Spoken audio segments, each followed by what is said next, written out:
How did Jesus pray? He bowed his face down. Where do you get that from? That is from the remnants. What remnant? Where? The remnants that are there in the Old Testament and New Testament. So in order for you to know that how Jesus prayed, you got to come to the Bible. How do you know Jesus fasted? Because we have that in the Quran. Show me in the Quran where it says Jesus fasted. So about the prophets of Allah. No, Jesus. What was Jesus' law in fasting? I have no idea. Thank you. You don't know. Yeah, it doesn't So matter. I'm going to tell you why it matters. You don't know how Jesus prayed. You don't even know if he fasted or not. You don't even know if he taught to fast. Here's another question. Where was Jesus born? He was born in Palestine. Show me in the Quran where it says he was born in Palestine. They were there in that land. Who was? Maryam alayhi salam. How do you know Miriam was in that land? They were in that land. How do you know? Show me in the Quran where it says she was in Palestine. It's in the hadith. No, it's not. You don't know how he prayed. You don't know if he fasted or how he fasted. You don't even know how long he fasted or if he taught to fast. You don't even know where he was from. Verify that because it's from yours. You don't know anything about Jesus. You said he prayed like us and he prostrated from the remnants that we find. And I asked you, where are these remnants? You said it's from your Bible, from the Old Testament and New Testament.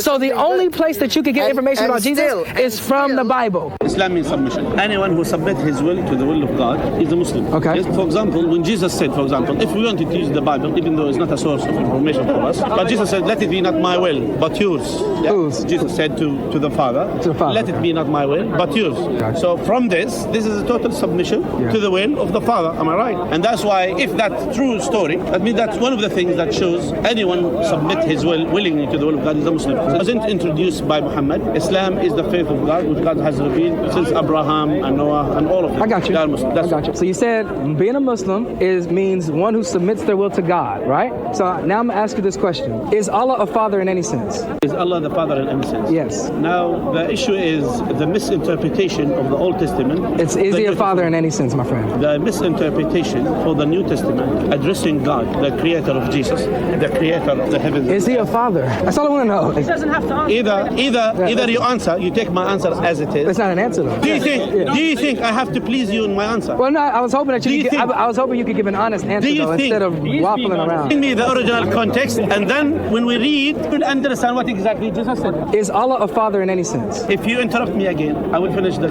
discussion. That's okay. Do you understand? That's fine with me. So then, it means that we don't get an answer from it, it's supposed to be a shake. Go on, please. Then go on, please. So no answer? No answer, guys. Go on, please. So notice here, I just wanted to put this on display here. What he did was he went to the Bible. He went to the Bible where Jesus says, Father, let your will be done, not my will. He said this shows he's a Muslim. So I said, okay, is Allah a father? I can't get an answer right now because he knows once he answers this, he's cooked. If Jesus says that let the Father's will be done, and that means he's a Muslim, that means that Jesus is a blasphemer committing shirk, saying that Allah is his father, which you know you can't say. So it's either Jesus is a false prophet and a blasphemer, or he's the true son of God and not a Muslim.